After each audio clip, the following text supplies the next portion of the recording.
And it's episode 4 of Hawkeye. I actually saw this in the morning, and then I watched it again with my girlfriend when she got home. So this to me is probably the second best episode we've had so far.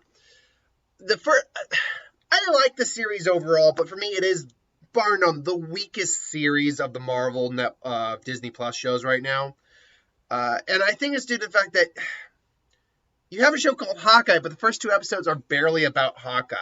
Definitely a bit more in the second episode, but definitely the first episode was like, oh, it's Kate Bishop. Like, oh, God. And it would help if you made her more likable. This definitely had some things going for it. I like the action sequence at the end. The reveal of Yelena was fine.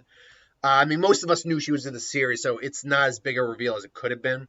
I liked everything we were dealing with Clint in this episode, though. Everything dealing with him between his trauma, physical and emotional. That scene where he basically has to put all the iced daiquiris on there to ice himself down.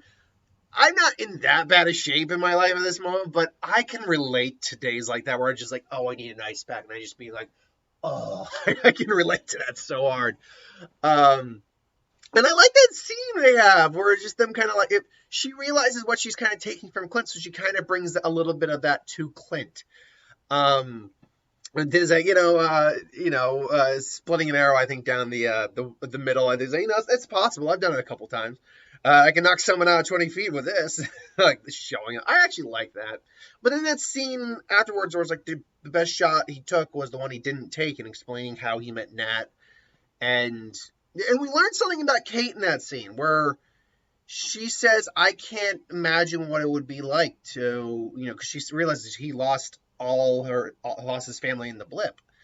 And there are no words. Like, that acting was great by Jeremy Renner, but I think it kind of reveals that Kate and her mom either were not snapped or not dusted, or they were dusted, because she can't imagine what that was like. So I get the impression neither her or her mom actually were dusted at that time. So that said, all in all, there's also, I like the scene, the entire scene at the beginning of the episode, where they're basically kind of talking to Kate's mom and Jack. And that scene where Jack and her mom are dancing, and she even smiles, just kind of like a charmer. It's like how he gets his affirmations wrong. I liked all that. A lot of the character stuff was good. Kate actually had some good moments in this episode. And I like the fact we learn more about the Watch finally, like what the importance of the Watch actually is, that it ties to someone important. The theory a lot of people are going with is actually it ties to Clint's wife, because Laura clearly, she speaks German, but clearly has the knowledge of a lot of the, beyond a normal person's knowledge on what is going on. Like, she has a lot more, what's the best way to put it? She seems to be know a lot more than she lets on.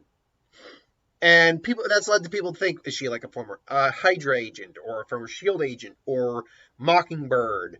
I've heard people maybe theorize a former Black Widow, but as we know, they get sterilized. Maybe she just got out of there at the right time. That's why she got along with Nat so well. Either way, there's something more about Clint's wife, and maybe that Watch leads to Clint's wife. I don't know if it leads to Clint's wife, if I'm going to be honest. It leads to someone. And maybe someone we even know, but I don't know if it's going to be Clint's wife. It's gotten more hints of Kingpin. Nothing major, but more hints. The big man. They refer to Uncle more in this. But I'm gonna be honest. What hurts this episode for me is kind of like a threefold thing.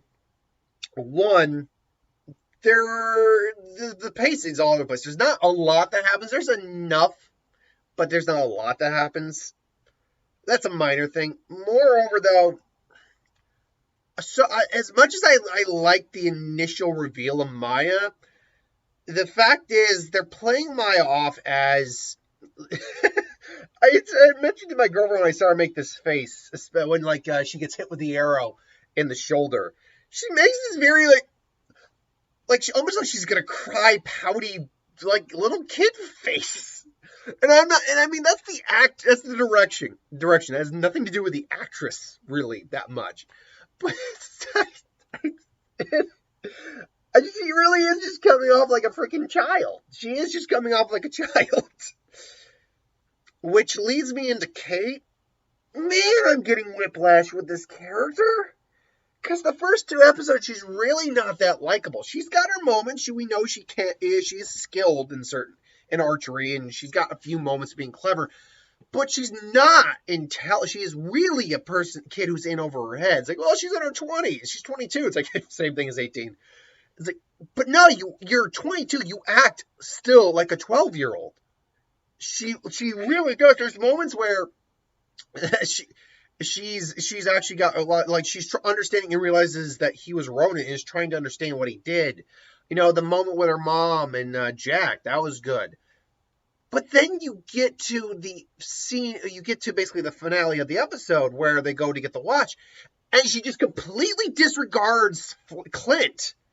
Like that, and completely deviates from the plan, and it clearly didn't go well. Like, initially it's fine, but it didn't go well, and so many people have brought this up now. Your family business that you work at is a security firm, and you don't know what motion detecting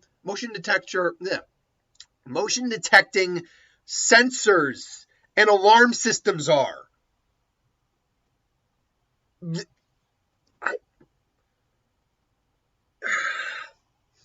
This character hurts me.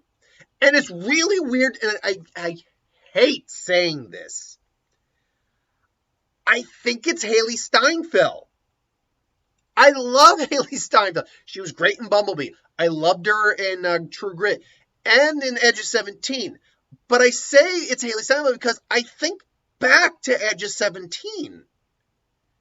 And I realized all the problems I'm having with this character are problems I had with her character in Edge of 17. And I still love her in Edge of 17 because she is the instrument of her own demise.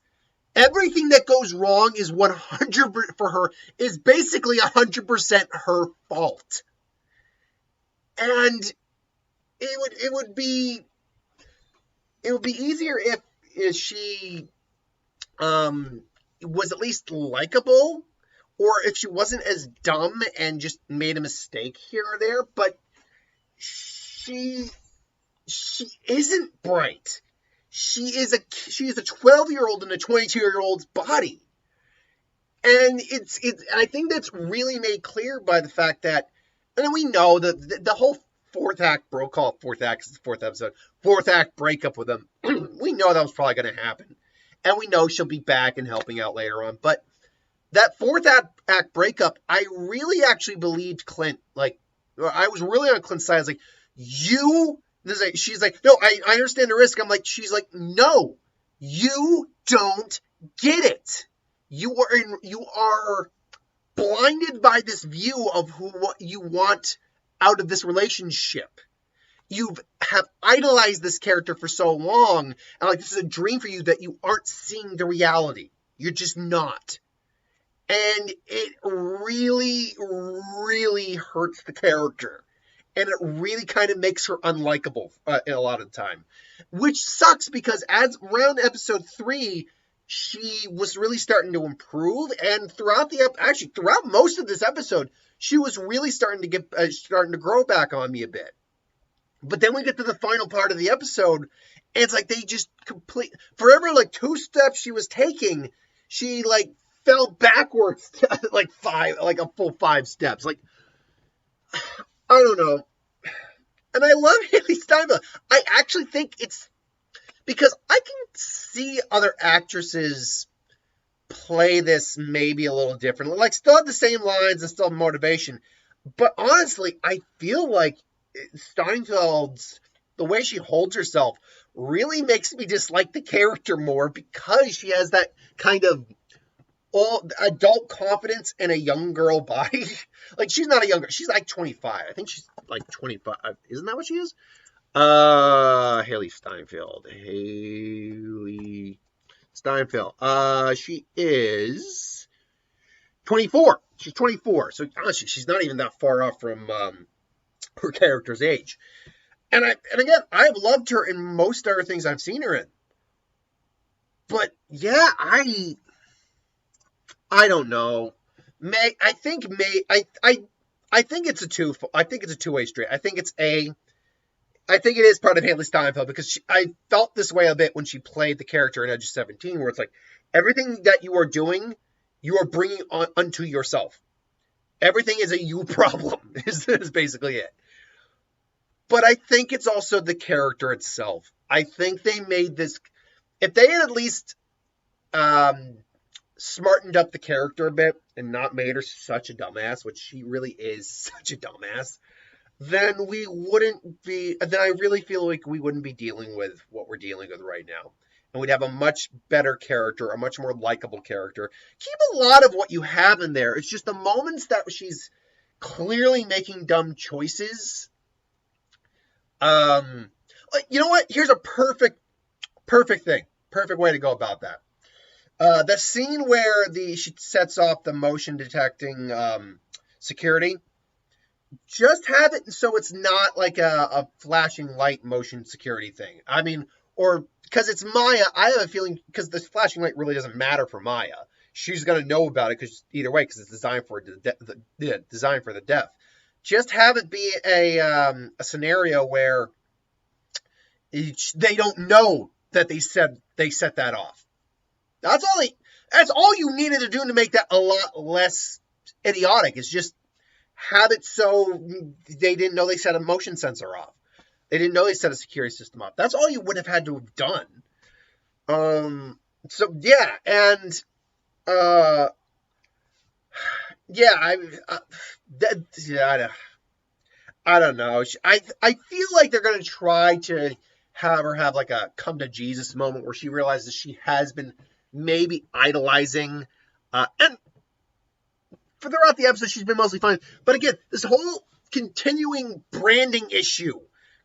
God, you not understand what? He's not Iron Man. He's not Cap. Iron Man was flashy, loved the attention. Cap was a symbol. Thor is just Thor, but identifiable. It's not like and Banner accepted the Hulk part of him. This isn't like this isn't like that. Hawkeye is a guy who has a wife and kids, 3 of them. And look, I was making a list of them, which means they're now being threatened. This is why you don't want attention. And she doesn't get that. And that pisses me off about the character. That she just doesn't understand that. Anyway. I overall still very much like the episode. It's not as good as the previous episode. The previous episode, I think, episode 3 is the best one. Because while Kate still had some of her Kate-isms, they were mitigated, I think, the best in that episode. And there was nothing that pissed me off about the character in that episode. Because every time she tried to be all smart, it's like, oh, it's about to save you. It's like, I was about to clear your name from the suit, and they were going to leave you alone until you dropped through the skyline. And she's like, oh, she realized, crap. So, episode 3 handled Kate's issues fine. Episode 4 really just pissed me off with her again. And maybe episode 5 will help fix that. Who knows? But until then, we'll wait and see. Thanks for watching, though. Hope you enjoyed. Like, comment, share, subscribe. As always, you want us to review something, put in the comments below. Let us know. We'll do a review of it at some point. Hit that bell if you want to be notified. Thanks for watching. I'll see you folks next time. Later.